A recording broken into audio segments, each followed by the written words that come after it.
Welcome to the second in a new series on my channel called the Classic Match Review, where I'll be discussing my favourite matches from the past in the WWE, whether it be pay-per-views, Raw or even SmackDown. Now today we're discussing Cactus Jack versus Triple H from the Royal Rumble in 2000, which was the street fight for the WWE Championship. Now this took place at Madison Square Garden, so that in itself made it feel even bigger. And these two were carrying the company with The Rock at the time, as The Undertaker and Stone Cold were out with injury. And this is the match really that propelled Triple H to that main event level. You know, Mick Foley has got a lot of credit due his way, if not given already by Triple H, about how this helped him at this point in his career, so you could, you know, take him seriously as a main eventer onto that next level. And boy, did he do a great job. So let's talk about the build up to the match. So here we had the new McMahon-Helmsley reign starting with Triple H and Stephanie. The previous month, Vince had lost to Triple H and Stephanie had turned her back on him, and Shane basically also said he didn't want no part of it. So the McMahons were off TV, Vince and Shane, till WrestleMania time.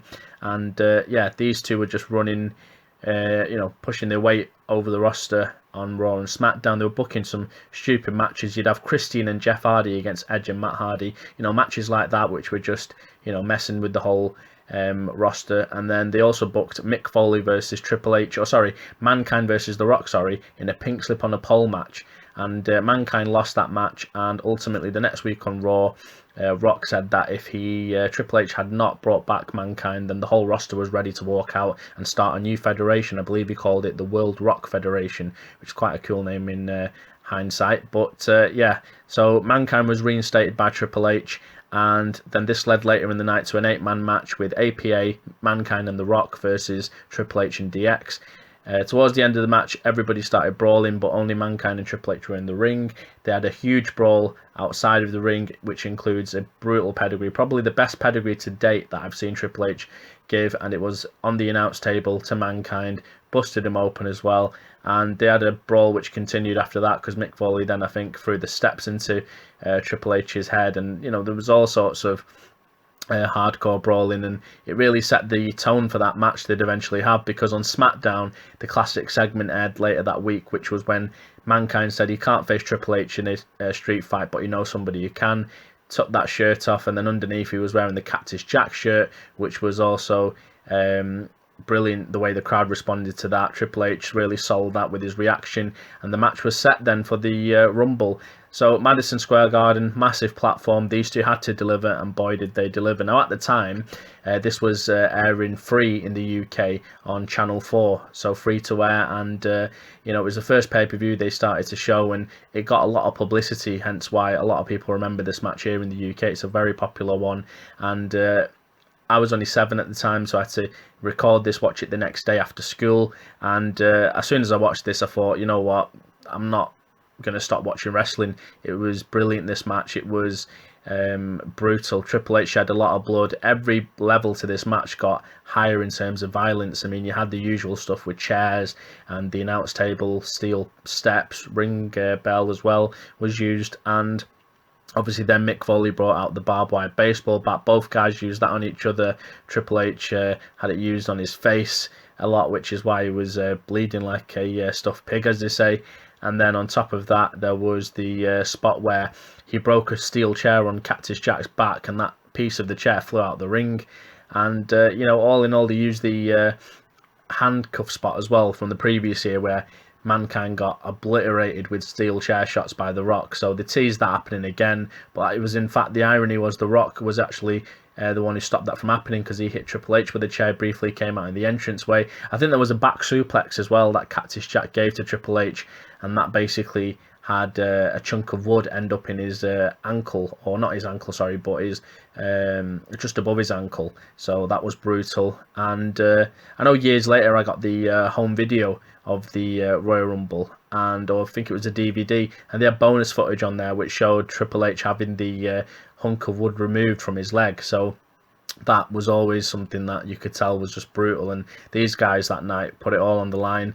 And who would forget probably the most iconic spot for me in Royal Rumble history, apart from the match itself. So in the pay-per-view I'm talking here, and that's that pedigree on the thumbtacks by Triple H. I mean, they used it several times years on in the Don't Try This at Home promo videos, because literally what more could cement that message home than a pedigree on thumbtack, sorry. I mean, the initial end of the match was supposed to be the pedigree on the normal pedigree, but I think Mick Foley called it on the fly. He said that he wanted Triple H to pedigree him on the thumbtacks because the pop would be awesome, and he wasn't wrong. It was absolutely mind-blowing, that spot, because you wouldn't think you'd see somebody face first go into the thumbtacks. You've always seen people go back first. I know a couple of years before in the Hell in a Cell with Mankind and Undertaker, that was back first, but face first. And you know, he was right in that arena for people there that night. It must have been incredible to hear that reaction. Triple H pinned him, got the win, and retained the title. So this set up a match at the next pay-per-view. So the follow-up to this was Cactus Jack putting his career on the line against Triple H. At this point, I genuinely thought he'd win the title. Even going back 20 years ago, I thought, well, Cactus Jack's surely going to win this. At that point, I didn't know he was running down his career. Obviously, only 7 years old. You know, I didn't know the backstory about him having his body, you know, that far gone where he had to take that step away from the ring. Obviously, in years gone by, you know, watch more wrestling, you know, and you learn about these sort of things. So for me, I thought Cactus Jack was going to win. Unfortunately, it wasn't to be. His career at that point ended, and I say that loosely because he did, of course, return at WrestleMania, and this was because he explained it in the For All Mankind documentary on the WWE Network. He provided that background. He said, look, Vince had felt bad that Mankind wasn't, or Mick Foley wasn't given that WrestleMania moment, so he told him to come back, and they had that, you know, horrific match where I keep referring to it as that because it wasn't about the wrestlers, it was about the McMahons. I mean, really, they should have done Triple H versus The Rock. They could have brought Mick Foley back and have him as a special guest referee at the most, but then even that, because, you know, whose side would it be on? Obviously The Rock. He wouldn't favour Triple H, would he? But, you know, maybe something like that. But, you know, it was just the fact that the McMahons took over the whole main event, and it was just another way of them, you know, taking front and centre stage. Of course, a year on, they'd have another front and centre stage role with the invasion angle, epically, or you know, failed epically. And yeah, it was a really bad WrestleMania. They didn't even call it by the number, they called it WrestleMania 2000, but that was that. And years on, we know he did come back again for a few more matches, but this particular period in 2000, they did a brilliant job, did Cactus Jack, Triple H, and even The Rock. You know, Kane as well returned at that point, just to hold that main event intact while Stone Cold was on his way back from injury. The Undertaker was, of course, coming back as the American Badass, but, you know, honestly, great match. And for me, as always, as I mentioned, it will be one of my favourites for all time, because it was the match that got me into watching WWE and wrestling in general, so I can't complain.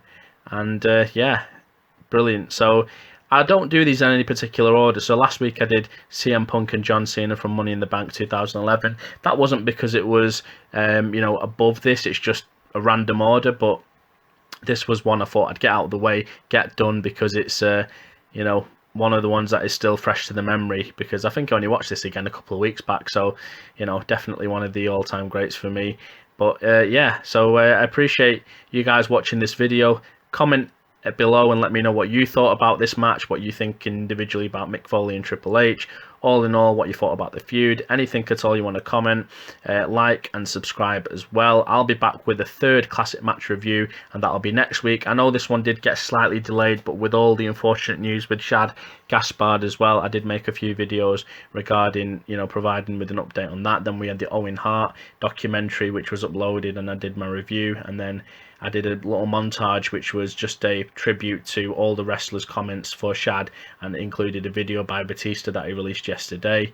And yeah, so this one got slightly delayed, but it's here now. And next week, the third match that I'll be talking about is going to be slightly something recent. And that's going to be, well, more recent than this anyway, and that's going to be Undertaker versus Brock Lesnar WrestleMania 30 when the streak ended. Now I know it wasn't Undertaker's best match, and I know entirely the match itself wasn't a 5-star classic, but for me it's one of my favourites just due to the history making side of it, which was it was the end of the streak. I've got some views and opinions on it as well, so I'll be bringing you them next week. But once again, thanks for watching, and I'll see you then.